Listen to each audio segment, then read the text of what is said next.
good to be back. It is good to be back in sort of a way. We'd like to thank you all for joining us. This is the 2020 Global MEGAFist 12. The tournament begins today for the heavyweights. We are not at the Nougaty Center in Branson, Missouri, as is typical. As you know, there is a bit of a national disaster, global issue, pandemic, social distancing, everything's going on. I am Derek Osceola, here with you as always, usually directly to my right, now a safe 6 to 7 feet to my right at a separate table with a separate monitor and separate sound setup is Lucille Cramblecorn. I can give a wave and she's right there and we can see each other, but we'll do our best to call the action here. Good to have you here, Lucille. Great to be back. Global MEGAFist, season 2020. I can't wait for these fighters to write their destiny with punches and kicks across the stars. Absolutely, and again, as you may know, it's a little bit different, so it's going to be a little tricky for all these fighters.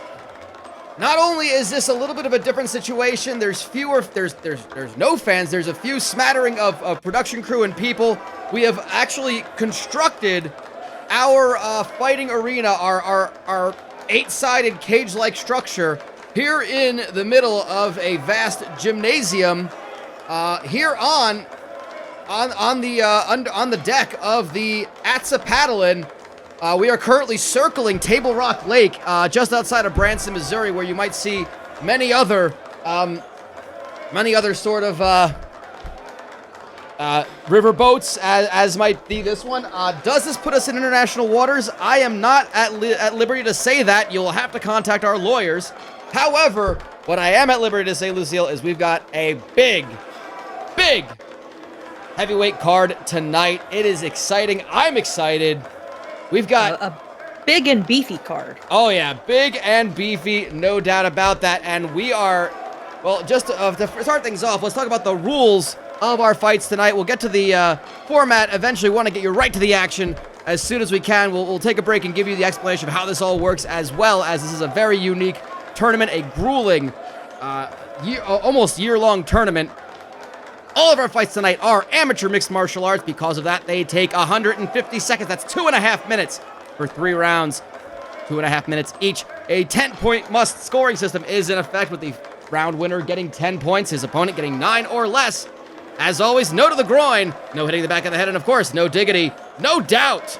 And if any of our fights do go to a decision, the judges will score the fights based on aggression, damage control, and whose paper airplane flies the farthest. That is the rules. We have White, the main event tonight. Again, this is the heavyweights, and the 12 fighters have been drawn into their 2 groups, groups A and B, of 6 fighters each. It will be a single round robin with the top 2 making it to the semifinals, just as if you joined us last year. That's how it works. Our main event, and boy, is this a great way to start things off. That's just how the draw worked. It's the top 2 fighters of Group B last season. Dr. Igor Tonic, our defending heavyweight champion, the man of medicine and mystery, and medicine mystery, taking on the ruthless, vicious banker who is ready to collect on some debts, Oliver Lehman. 2 knockout artists.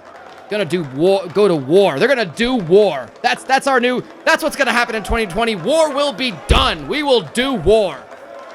Oh, absolutely. This fight, I mean, has got the fans salivating. They do want to make sure they have a protective mask to avoid any contamination risks. But these 2 guys threw bombs all of last season, knocking pretty much everyone out cold with devastating fashion. And the fact that they're matched up in the first matchup of this season is incredible. I can't wait for this. It's going to be fantastic. No doubt about that. The fight that they had in 2019 was won by Dr. Igor Tonic. That was ultimately what put him ahead in the standings. and led him to that big win. That is one of 3 matches in that group. Dan Rodenta taking on Damian Adder. This is an age-old rivalry. The rodents and the snake. Dan Rodenta, a man who lives among the squirrels, taking on Damian Adder, who, of course, lives among the snakes. He handles snakes. He charms them. He does a lot of. He's a snake boy. I don't know what better way to put it. Yeah, he might actually be more charmed by the snakes than he does the charming of the snakes. He Perhaps. is infatuated with serpents. He will, not to put too blunt a point out, he will not shut up about how great he finds all manner of snakes and serpents across this land. Yes, no doubt about that. And of course, the third fight from this group. Lil 42 the answer, finishing 3rd place in his group last season, takes on a newcomer, Meat Eater Marty Sweats. As you saw from last week's recap episodes, he qualified via the HyperFist qualifier tournament. He made it in the second chance fight, the double elimination bracket. And, I think if there's one way to describe him, it's hungry. Oh, absolutely. These are 2 guys whose normal, jobs, careers, have not really been affected too much. Marty eating on stream, and Lil 42 releasing music that some people presumably pay him money to listen to, has not really been affected by this situation, but they've been champing at the bit to get back into this octagonal-like cage structure to do battle with another living, breathing human being, and we're more than willing to oblige here at the Global MEGAFist. We are so happy to let that happen, and of course, that is one of our many fights tonight. On the other side, in the other group, Fritz Milgram, our finalist, who only suffered his first ever loss in that grand final last December. He's the toughest test possible for a newcomer, Jeff Perkins. Handsome Jeff Perkins. The first winner of the HyperFist in 2019, the retired football player turned male plus-sized model. He's going to have to use a lot of what got him to this point to take on the heavy-handed, dangerous Milgram. Absolutely, Jeff. He might be hoping for a hey, not the face kind of agreement with Fitz Milgram, but the man with electricity coursing through his veins is clearly not going to oblige any such request. He is going to look to put his fist through Jeff Perkins' handsome face. No doubt about it. And of course, we have some first-time matchups, as you see, because again, these aren't necessarily the same groups as last year. First-time matchup here, Gabe Donahue and the all-seeing Zoltan, our puppet enthusiast, our sock puppet master, Donahue, taking on the man who tells futures from his portable booth. And I think that portable booth might double as a protecting shell for him in the current environment. Of course, we all hope you are keeping safe as well. We are taking precautions as we see fit and as we are, when we think of it. But the all-seeing Zoltan is ready to. Both these fighters looking to make a bigger splash this year than they did last year. Both went 1-4 overall, and I think this is the only way to go is up. I think. Yeah, both fighters avoiding relegation basically by the skin of their teeth at the end of last season. No doubt about it. They're gonna want to improve on that. It's gonna be tough though. All of the fighters in heavyweight are tough. They pack a lot of power. It's gonna be interesting. Maybe this fight might determine who gets relegated or not, just depending on how matchups play out. These two fighters really struggled last year. Hopefully they can improve. No doubt about that. That is a very good point. This is, again, it's a brand new season. If you heard us talk about relegation, yes, we'll talk about that in a bit when we get to the format. And of course, the other fight in that group, we're taking a little bit longer to go through to introduce you to the fighters and to tell you about the groups they're going to be competing in. All this information will be readily available for you and will be constantly bombarding you throughout this season. Lonnie Fescue, a semi-finalist last season, came in a big way. He's got a familiar opponent in Wanderin' Mo Volt, the jam band Bonnaroo type attendee versus the Lawn Dad. And I think, Fescue got an easy win last time. Well, it wasn't an easy win, actually it was a late stage win, but it took a lot of effort because Volt can take some punishment. But ultimately it was a matter of get off my lawn. Oh, absolutely. Fescue really put a stamp on things last season, but Volt has not been able to attend any concerts, and I think that pent-up frustration is going to erupt out of his fists as he takes on Fescue. It's going to be a tough fight, I think, for Fescue to get another repeat winning performance in this one tonight. No doubt about it. There are a lot of different circumstances here in 2020. We're doing the best that we can, but that's going to be an overarching theme of this whole year, is how these fighters are going to be adapting with the current climate and the fact that they are being told that they will be on this riverboat fighting pretty much on a regular basis, at the very least 5 times this calendar year. Our shows will be spaced out a little bit more throughout the year, with our Ultimate Grand Final happening at the end of December. But let's get things I think it's time to get things started. What do you say, Lucille? Oh, absolutely, 100%. Gotta start off with a killer fight, Rodenta and Adder. Can't wait for these two to throw down. Absolutely, we are going to this one. We're here on the deck of the Atsa Paddlin', circling the lake here just outside of Branson, Missouri, and we have got some Global MEGAFist 12 action. The 2020 Global MEGAFist 12 kicks off right now.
As we look to the tail of the tape, heavyweights means, well, you're heavier than 205, under 265. The height, weight, and reach advantage goes to Adder, as you would expect when the snake takes on the rodent. Favorite soup? Well, definitely a change in styles, as of course we try to get an insight there. You ready? I don't know how to put it, but there we go. Yeah, what I'm really going to be interested in for these guys, especially on their first fights, it was very disorienting for everyone, myself included, to be brought to the Atsa Paddlin'. We were all black bagged and put in the back of a van and driven to this riverboat. And for Adder, snakes are sometimes used to being put in a dark sack and carried around, and that might prove to be his advantage. Rodenta might be still a little confused about his surroundings. I will say that's an absolutely well-made point, Lucille. I personally, having been abducted at least once in the past, I've learned to attune the other senses when sight is removed. Similar to that, other senses might be removed. In this case, you don't have the crowd to feed off of.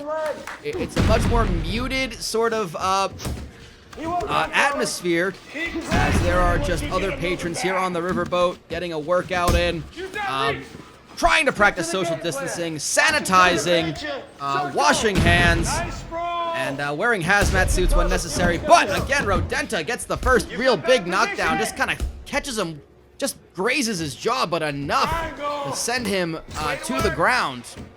Yeah, absolutely. Both these guys showed off some pretty decent grappling skills for amateurs last season. You know, they haven't really had much time to improve upon that. No chance to really train in any capacity before being taken to this riverboat. But Adder looking for a triangle. Yeah, this is. He's got it deep, and he gets it. Oh, that's a first round finish.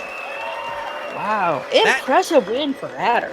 And that is now 4 wins, all by submission, in the amateur mixed martial arts career of Damian Adder.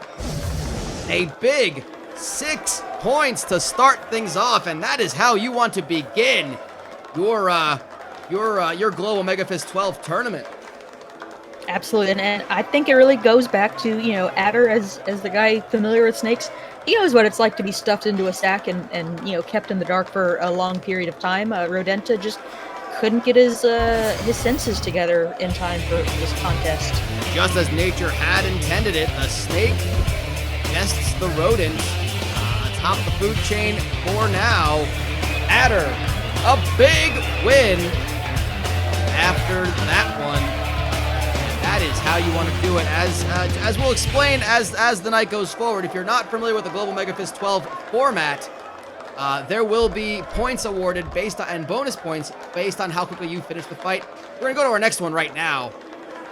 It is, in fact, Lonnie Fescue versus Wanderin Mo Volt, and it's gonna hop to the other side of the heavyweight division to the other group, and it's starting now.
Again, we go to the tail of the tape.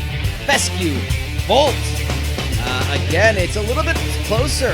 1 inch, 5 pounds, 1 inch of reach advantage for Fescue. Volt, he's a bit stockier. He wears that 235 pretty well, but you know, it's an interesting difference of the two players. Of the two fighters. 100%. Fescue, you know, really he put a lot of his power into his punches. He had, you know, his 4-2 record last season. He really generated a lot of force on his punches. But he eats a big high kick. Yes, and that is one of the things we've seen of both these fighters, their ability to take a lot of punishment. If I recall, this fight went deep into the 3rd round. I'm just kind of looking at my old stats here. Yes, this fight took place in the final fight of the season in the group stage last year. So this is not too far apart from their first fight. And they actually went to a decision. Fescue won by decision. He was not able to finish Volt. And this is just a testament. These two fighters, they have good chins. They got just tough exteriors, and they throw bombs right off the bat. Yeah, a lot of big power strikes from both men. Big heavy blows from Fescue. laying in each one of them. He's not even like, sometimes they say like a kickboxer or a boxer, they kind of change the force behind their punches and their strikes just to kind of like change up the rhythm. Not for Fescue. Every single one of them is knockout intending. Yeah, knockout or nothing, 100% power every single time, and now we're seeing some of the last season Fescue, big powerful strikes from the ground. Oh, he's already put the hurt on it. Yeah, that's it.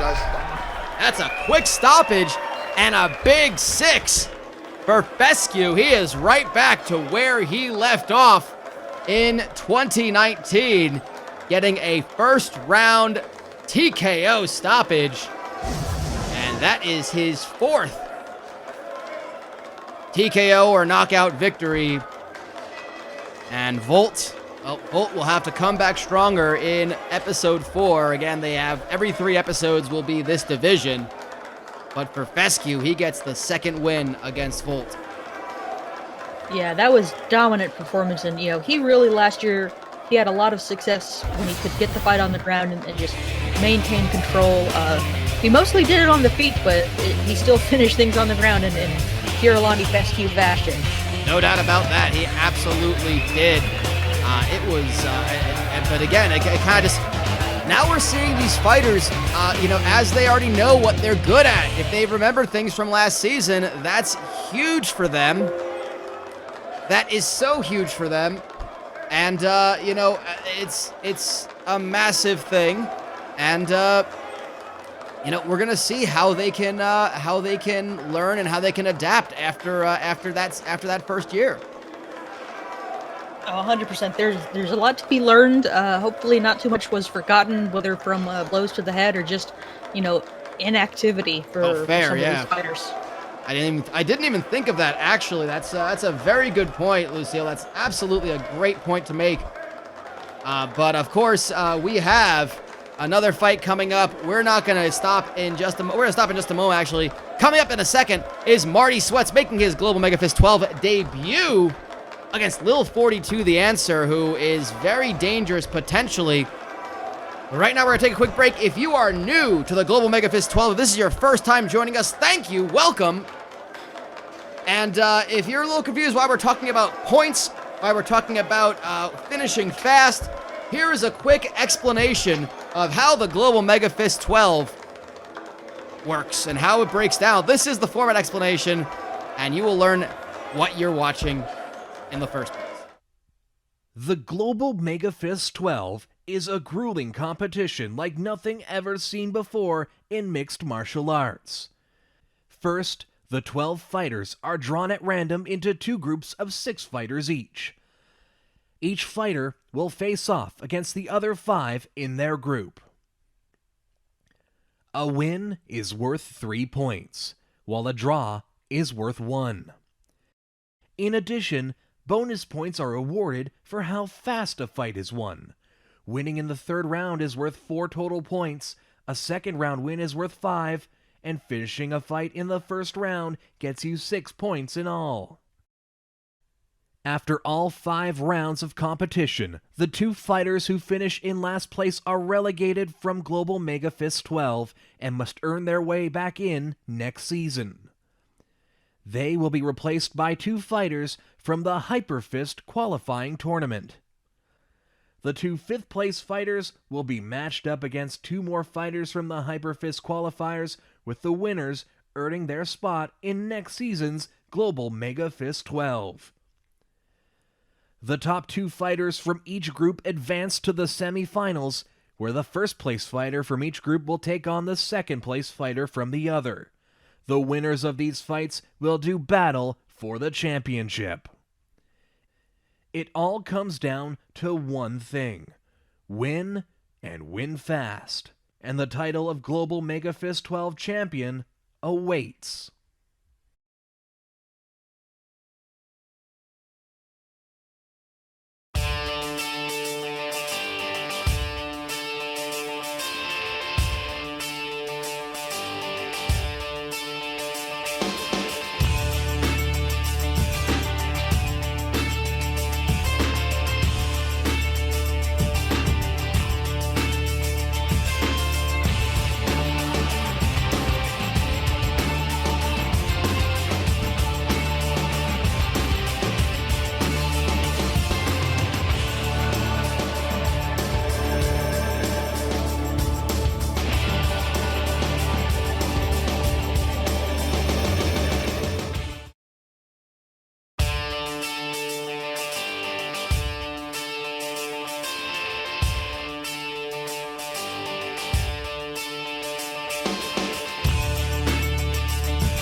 of the tape in this one.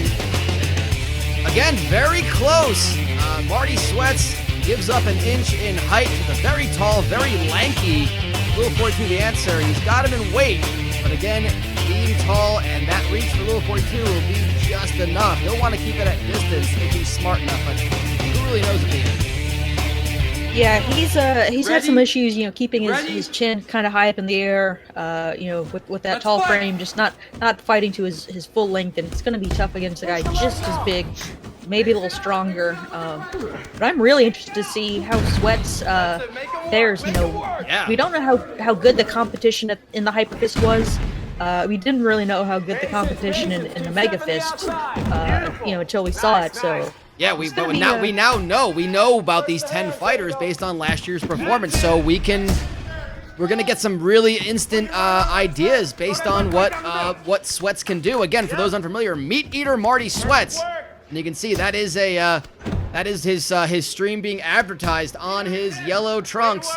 The Meat Sweats man, he goes and he eats on stream. I don't understand it. I don't understand the whole concept of streaming, but I don't understand how anyone could just sit for an hour or an hour and a half and just watch something that someone else is doing. And they're just, or just to want to go and do that yourself, where you're just going there and talking, and you don't actually see the people you're talking to, or know that they're really there. It's very confusing to me, but you know what? If it makes him tougher and it makes him an interesting character for the Global MEGAFist 12, then I'll welcome it. Yeah, it's we don't have to understand it. We just have to, bear witness to these two men punching each other in the head. And speaking of things we just don't understand, the SoundCloud rapper Lil 42 the answer. My understanding is, I asked him if he has another album dropping on November 13th, and his answer was, I guess so, I couldn't get new shorts. So I guess he's just sticking with the November 13th thing. I guess it's it's something to make him stand out in a sea of other rappers, and I am baffled too by this strange man. But yeah, we were baffled last season. I think we at least know the facepalm inducing things we're getting into with him. But I gotta say, this fight is getting very bloody very quickly. We're gonna have to get some Clorox wipes if we can find them, and very quickly. And I understand that all of our cornermen, when they deal with these cuts, big knee! Oh, he got that way up there. He didn't even have to get him to duck. And down goes Little 42, and I think he's being saved by the bell. Wow, that almost was finished. Wow, Lil 42 is hurting. You saw him kind of roll over, get his bearings, and then move back, and he is a bloody mess. And that eye is ruined. And the nose is not too good either. Sweats, his eye is closing up. They were throwing some hammers at each other.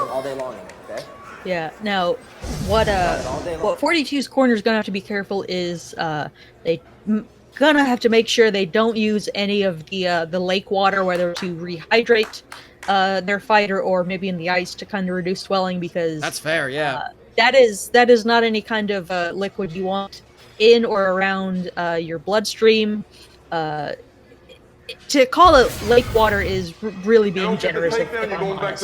I'm not sure which part of it you don't want to necessarily hold yourself to, but yes, whether it's actually a lake, whether it's actually technically water, I'm not sure.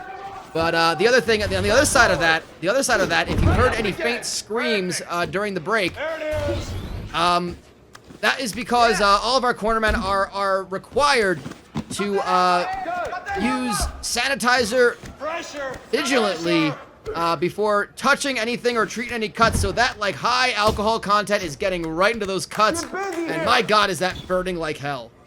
Oh, absolutely. And big punch 30 seconds in from the mounted position. Just under 2 minutes to go. Marty Sweats is continuing where he left off. Sweats is proving himself. That 4-1 record is no joke. There might be more people in the Hyperfist that maybe, as this season progresses, deserve to move up. It's going to be interesting. We'll have to watch out. Of course, You know, the two fighters that we saw relegated from it, Guff Magnuson and Nicholas Polka from last year, they will have to compete via the Hyper Fist, along with the 6 fighters that did not make it through. Not only that, but alongside another 8 new fighters that will be signed and brought in. So that will be 16 fighters fighting for basically 2 spots and 2 potential spots. Again, that's not a guaranteed thing. You win your 3 fights, you're in. You get to that second chance bracket like Marty Sweats did, and you have to fight on the finale to earn your spot. Yeah, it's a tough road to get into the Global MEGAFist. Even tougher this year, yeah. Oh, absolutely. You know, Sweats is showing that he deserved the spot. He's done well, but Lil 42 is He's been coming alive in on. this round. This might be Sweats may not know how to pace himself. I think he's got to channel his meat eating, his protein packing days. Yeah, I did see him eating some nuggets in the corner between rounds, which may not have been the smartest move, but it's apparently what brought him to the dance. So. It's hard to keep a man. It's hard to get between the man and his nugs. I gotta say that, Lucille, from experience. 100%. Very clear that we're under the last 10 seconds of this 2.5-minute round. And Sweats, well, he's gone to a decision multiple times in the Hyper Fist, but I don't think he's taken quite a beating like he has for the majority of this second round. I'd have to say that if we're going to a decision, I might score this fight 1-1. Yeah, this is 42 has really come alive in this second round. He is clearly not messing around at this point. You can catch him all day long in it, okay? No doubt about that. And again, you can just see the agony as all of that rubbing alcohol and high percentage alcohol content and disinfectant. I understand the fighters must be sprayed with disinfectant basically between rounds, and again, not fun. No, it's unpleasant. It incentivizes both quick finishes and just avoiding punches, which in general is something that fighters want to look again. to. Yeah, we're being told not to touch our own face. You don't want someone else's hands touching your face either. Even less, you don't know where those hands have been. You at least know where your owns are. Hands up, chin down, nice and tight. Completely agree, Derek. 42 opening up with a high kick. He's eating some big, heavy shots from Sweats, though. He sure is. It's one of those where just like you gotta wait for anyone to catch either fighter to catch that one shot. We saw like in Fescue versus Volt, where the first man to really catch the other one spins the end, and there is a back fist. Just out of nowhere, spun, caught Sweats flush on the chin, dropped him. We've seen him do that before, but well recovered by Sweats, and he was trying. I think he's just snapped back to reality. But for a second, I thought he was gonna crumple like a plate of mom's spaghetti. Oh yeah, he got hit with that back fist, and as they say, oops, there goes gravity. Just brought him to the canvas. It certainly did, and I think really seeing Lil 42 kind of come into his own. We're down to like 90 seconds left in this fight. A finish now is worth 4 points. If either fighter can get it, a decision win is 3. And big shots! And Sweats has put it on there. I think that's it. Wow, my goodness. What a finish from Marty Sweats. Well, I think he's proven he belongs here. And he is winded. He is absolutely put through the rigors today. I think that's more than anything he had to fight through in the Hyper Fist, and he had some tough opponents after going through 5 fights. But man, last year I would say Lil 42 was he had a 3-3 overall record, but he was a fairly early favorite. I think he might have started 2-0. So he's no slouch in the Global MEGAFist competition. He is a solid fighter, and Sweats, he struggled a little bit in the second round, but he was very dominant in the first and managed to finish it here in this third round. Absolutely accurate there, Lucille. Yeah, Lil 42 ran into, unfortunately, Fritz Milgram and Lonnie Fescue right in a way, and it right back to back, and that kind of ruined his chances. But we've got another fight coming up. Of course, 6 fights tonight, as are customary in these group stages. Gabe Donaghy versus the all-seeing Zoltan. In this one, 2 fighters who really need to start 2020 off on a big, in a strong way.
The tail of the tape, 2 very different fighters in every sense of the word. Zoltan has the advantage pretty much in every category. How do you see this one, Lucille? I'm kind of at a loss. Yeah, both fighters really struggled last season, so it's honestly it's anyone's fight. You know, Zoltan's got a pretty decent size and reach advantage, but he didn't always use it well. But there he is right now, dropping Gabe Donaghy. Yeah, sometimes you just got to come out the gate and catch him off guard, and then once you kind of just rush them, they don't go into that. They go into fight or flight mode, and that's when mistakes get made. But Donaghy seems to have gotten into a good position. Donaghy's more of a submission fighter. He's got wins. His one win was by submission. It was a submission victory over. I believe in his highlight package, he had a Japanese necktie, or perhaps a Peruvian necktie. My memory's a little fuzzy, but I know it was a Peruvian necktie. You're right. Yes. Yeah, it was a somewhat unique submission that you don't see too often. Here he's looking for an arm triangle. Yeah, he's trying to get it. I think it's a little too early. I think it's a little. He's got to go full strength on that one and really start squeezing. I don't think that's something he wants to maintain too long and risk he gets too tired. But yeah, Gabe Donaghy, master of sock puppets. So I guess that's. There it is. I don't know if there's a correlation between sock puppets and submissions, but you know. Yeah, I don't know if a strong squeeze is really necessary for sock puppets, but he's certainly going for submissions early in this contest. Kimura from the guard here. Get tight up. Well, I guess if you're working them like I'm kind of, and you can kind of see me 6 feet away, Lucille, as I'm kind of working my hands like their little mouths, like if it was like a shadow puppet thing. I guess that's kind of working out your grip strength, like you're doing that a lot. And of course, as you know, as many people who know jiu-jitsu know, it's so much about your grip strength and where you get those grips and how you can place them. So sometimes it's just a natural advantage you have, but Zoltan is doing well on the ground. He's holding his own. Put your right arm on his head. Yeah, he's escaped some of those submissions, pretty well. Donaghy, he wasn't too, subtle about the setups. He was, digging for them pretty much 100%. So, it doesn't take someone like Zoltan, very hard to see him coming. And not to mention the fact that he is a fortune teller from most county fairs that you might have been to. So there is that rumor. Does he know what's going to happen before it happens? Well, his record wouldn't necessarily prove that. Inventory roll to a heel hook from Donaghy, a flying scissor heel hook.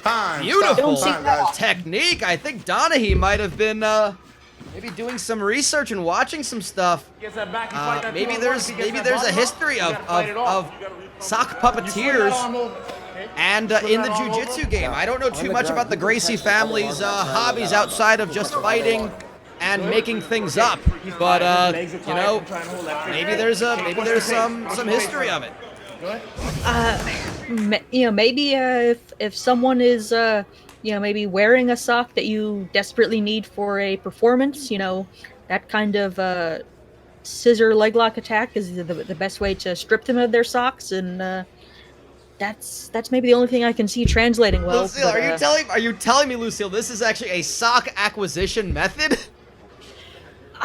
I mean, I don't know the deep lore of the Gracies 100%. You know, they might have done some weird things in Rio de Janeiro that you know, never really made the official, you know, stuff that Helio Gracie kind of talked about in his early days. We've heard Valet Tudo, maybe it's Valet Tube Sock as we start round 2. And you know, I think this just adds so much of a game to Gabe Donaghy. I mean, we're seeing some really interesting things from both these fighters, how they've matured. It's a brand new season. Everyone's 0-0 today, so he's fighting well off the back foot. He's swaying back. Oh, he caught by a big hook by Zoltan. Yeah, Zoltan is doing well on the feet. He's had, you know, he's done well to survive on the ground, but I think if it progresses, Donaghy definitely has a big advantage on the ground if he can get it there. Oh, absolutely. I think you are 100% correct with that. And you know, I'm kind of looking at the group that Donaghy is in. He's got Fescue, Volt, Perkins, and Milgram versus Perkins, of course, will be next. Oh, big uppercut! Oh, he's out! God! Oh, goodness! guys. Devastating. I don't know if it's a glass chin, but it's certainly a cotton chin. All natural. And Donaghy is put to sleep. And that was a problem so much last year. His jaw just did not have the ability to withstand Uppercut, vicious, hook. beautiful combination. It's like it's actually, you know, I don't want to make Tyson comparisons because that just seems insulting to Iron Mike himself.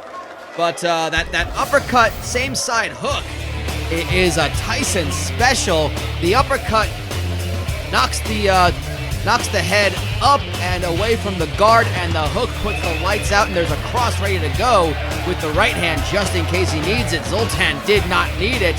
5 big points for the all-seeing Zoltan with that second round knockout. That is one way to avoid the ground gist. Put your opponents right to sleep. Wow. Amazing from Zoltan. Unbelievable. What a win that was for Zoltan.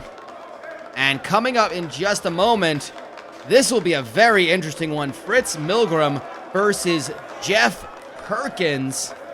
But, of course, we have some other things to tell you about so, of course, next week will be our next episode. And that will feature the middleweights in action. And, of course, we will reveal those to you next week. Of course, you can go to our website and find out all of the group matchups as the schedules are set based on the random draw.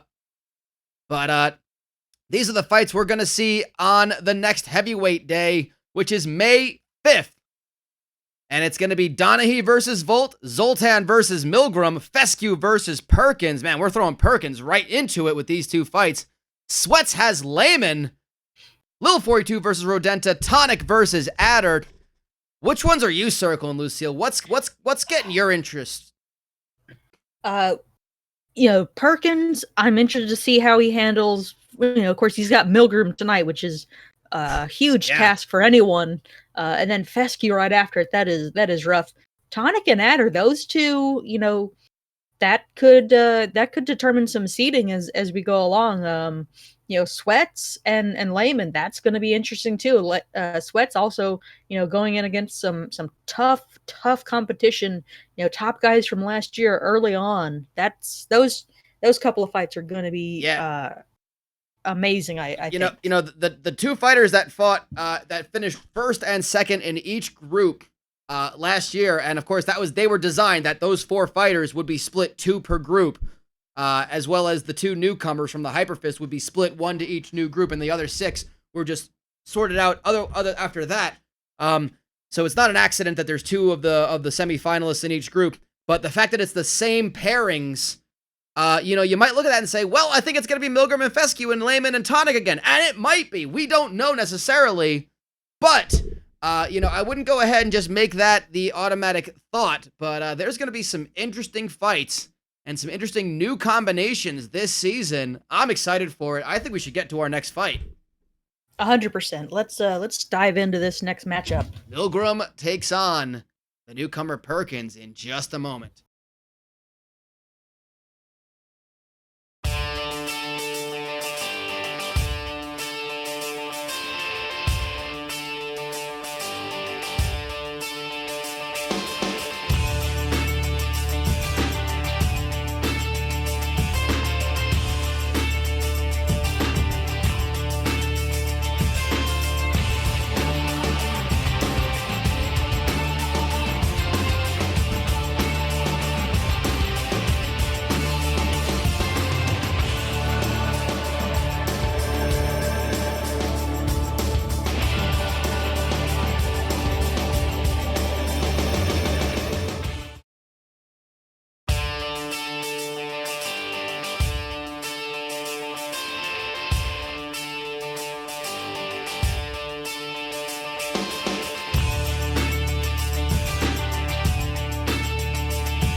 A former tight end. Excuse me, I was having mic issues. I didn't realize my mic was connecting there. Are you ready? But I don't think a former tight end would expect to find someone actually bigger and heavier than him.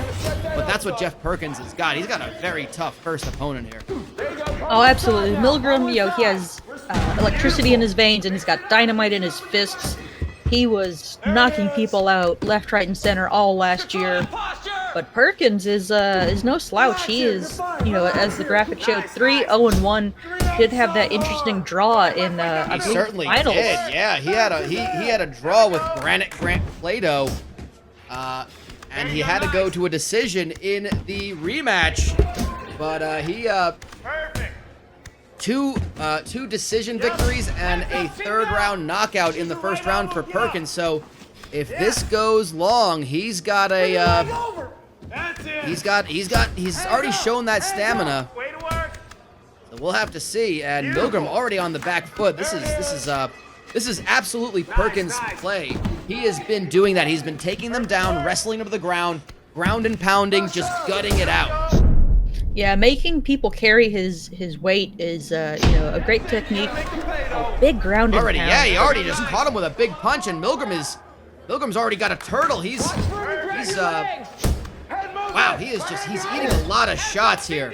Big heavy shots from Perkins. Just devastating Milgram. Those large just fists. He's got hands like fists, and he's just.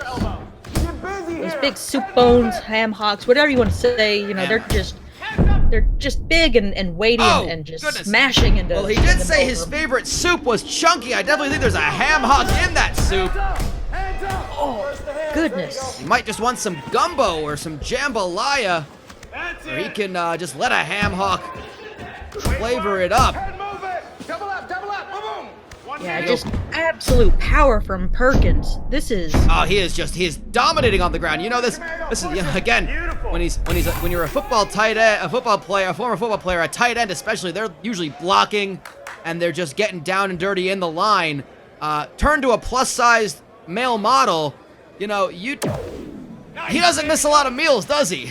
There it is. no, absolutely not. He is not skipping, you know, the weight table and not skipping out on the cafeteria line either.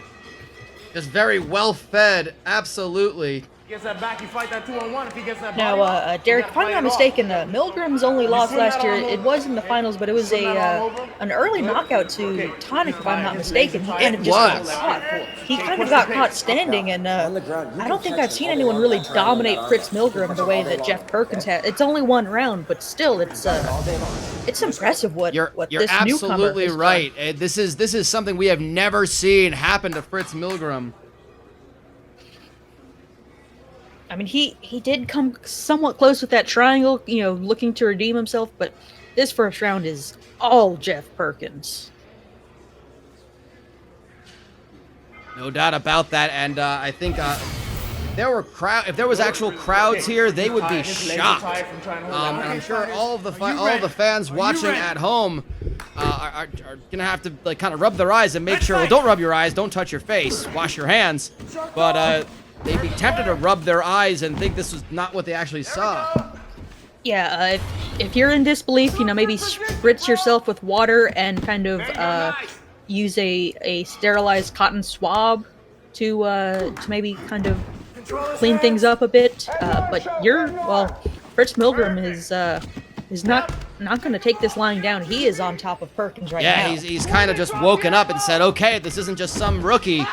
I gotta take this one seriously. But oh, he goes right to the mount. Perkins just he's giving up a weight and he's giving up a weight disadvantage to Milgram, but he knows how to just use that and just be like, again, you're almost kind of being dead weight when you're on top of him. You want to just lay on them and exhaust them, and he is doing that and finding punches left and right. Oh, absolutely. Perkins, you know, his hips are powerful. He's got a lot of drive in his hips to reverse position, to maintain. Oh, and that's a finish right away. I think that's a very quick stoppage, but it almost felt like it was gonna happen sooner or later. Wow. Yeah, Perkins was just landing hammers on Milgram, and it was a quick stoppage, but Milgram was not showing much in the way of intelligent defense. And that level of damage when they got to fight again on May 5th. That might have been a saving grace for Milgram. You know, he doesn't want to take any extra damage going into that next fight. The turnarounds are so quick in these fights. Yeah, and even in Missouri, even on a lake in Missouri, you know, intelligent defense doesn't count for much, but you know, they had to stop the fight for Milgram. It was gonna get rough if they didn't stop it. No doubt about that. Wow. I'm honestly kind of shocked. These hyperfist guys, my goodness, they have proven themselves already. We are seeing some competition here as Perkins gets 5 big points for that victory. And we have our final fight coming up. It's a main event rematch that everyone is excited for. It happened in the end of the group stage last year. It's Tonic and Lehman happening now.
we go to the tail of the tape of this. A very, these are two fighters that are familiar with one another. And what are your initial thoughts? We know these fighters, we know what they're capable of. What are you thinking at this point? I mean, history might repeat itself. Tonic is, of all the fighters in Global MEGAFist, he carries that size really well. He has shown a lot of power, and he's another guy that, this quarantine has actually maybe helped him. I've seen him on various platforms with various oils and ointments that he says will protect people from the virus. So absolutely, yeah. It's outstanding that he's helping and he's fighting at this. He's not fighting not just his opponents, but fighting for other people's lives. And of course, for sponsorship reasons and various things like that, legal purposes, we are not allowed to endorse or tell you any of his cures. But he, again, that's some of the hard work he's been doing. It's very honorary, and not honorary is not the word I'm looking for. It's very honorable. Excuse me. Yeah, honorable and noble are two of the key words I think about when I think about Dr. Igor Tonic. Yes, we don't toss the word hero around a lot, but I think if there's ever a time to use the word hero, this is that time. Meanwhile, Oliver Lehman, I understand, again has been opening up his funds of his bank, offering high interest loans to anyone who is suffering, again, either being furloughed or anything like that, with very reasonable repayment structures. But again, when I think of these two, I think of two just philanthropists, and as we know, philanthropy is the future of marketing. So this is just giving them so much exposure with which they can pay their employees in, and more interest from fans. Yeah, two selfless fighters who, are just leaving it all out on the cage, leaving it all in society to help rebuild things. As everyone kind of bands together, it's social distancing, but it's mutual aid at the same time. It's really amazing. Keep pressuring him once you get really helps negate the idea that these are just kind of not that you or I would consider them, but brainless thugs just pummeling each other until someone falls unconscious. Yeah, it really is. Again, they're really doing just the most honorable of work, especially when it comes to that. 100%. This is admirable that they're even taking time out to entertain people with these fights. It's where is the charity going to end from these guys? It's impressive. Okay. No doubt about it. We go to the end of round one of this, our main event of the first group stage fights of the heavyweight Global MEGAFist 12, and it was back and forth. Really hard to say who may have won that fight, that first round. Excuse me. Oh yeah, both guys had success. No one really looked to take a lot of damage. Minor cuts for both men. Tonic showing his impressive, footwork and movement. He threw it. It didn't really land. He threw some nice spinning back kicks. He swayed out of some punches. For a guy 6'6", 260, it's not something you'd expect. But Lehman had plenty of success too out there. Let's fight. That he did, and we go to the second round. I think both fighters not too much damage. And, this kind of still makes it anybody's fight here in the main event of the Global MEGAFist 12, the first ever episode. We're so happy to be back under whatever circumstances. You know what? The important thing is, big shot. Keep doing that. You gotta follow that right? Oh, and he returns a big, just throws his foot up in the air. That height advantage that Lehman uses means a lot of high kicks, a lot of just concussions from those kicks. Yeah, both guys with long leg reaches, which unfortunately we couldn't quite get a measurement on. Want to protect people for our tail of the tape. Can't get too close on leg distance. No doubt about that. And again, Lehman just he gets, I don't want to say he gets lucky, but he kind of just he makes better contact. They both went throwing for something at the same time, and Lehman ended up on top. So we could be seeing, I mean, he might be looking for a little bit of revenge. It was a first round TKO in just under 90 seconds when they fought before. Igor Tonic won that one.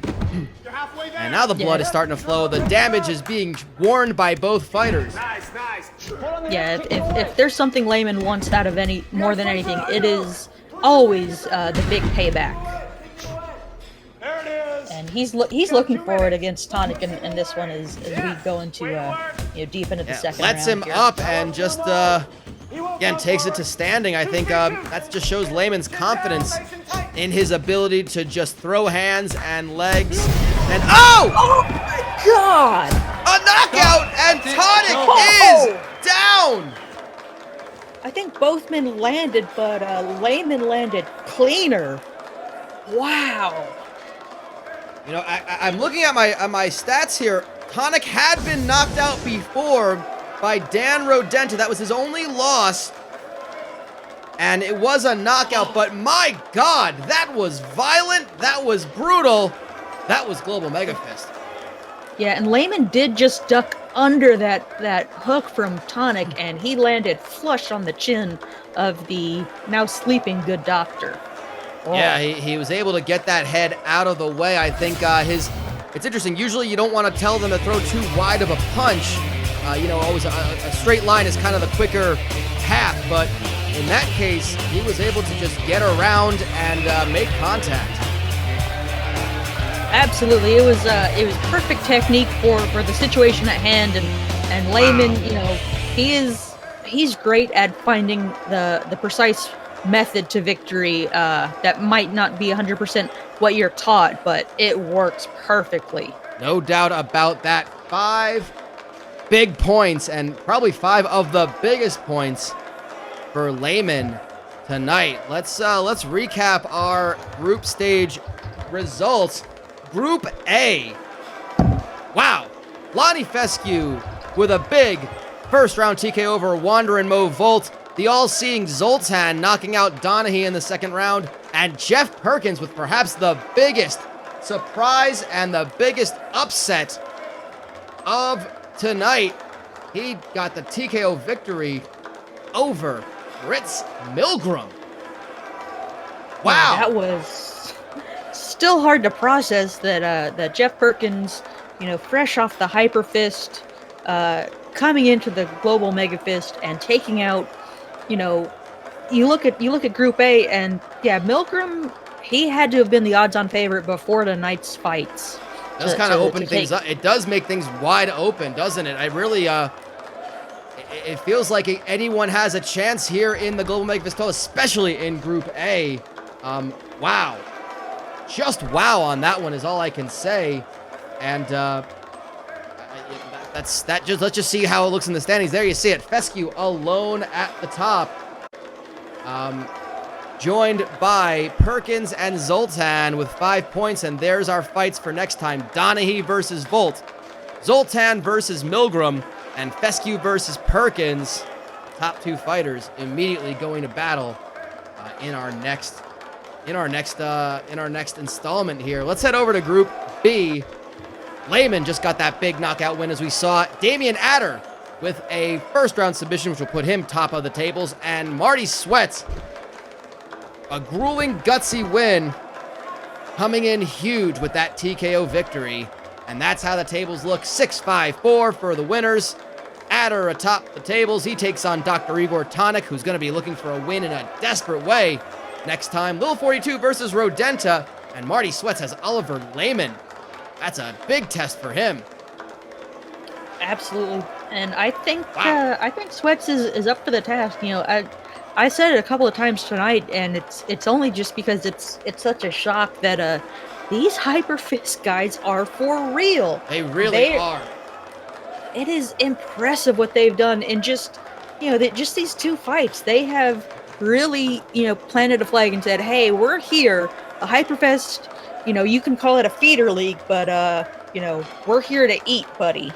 I mean, to be fair, it absolutely is a feeder league in the sense that is exactly its purpose here. Apologies, we're kind of going through the results once again.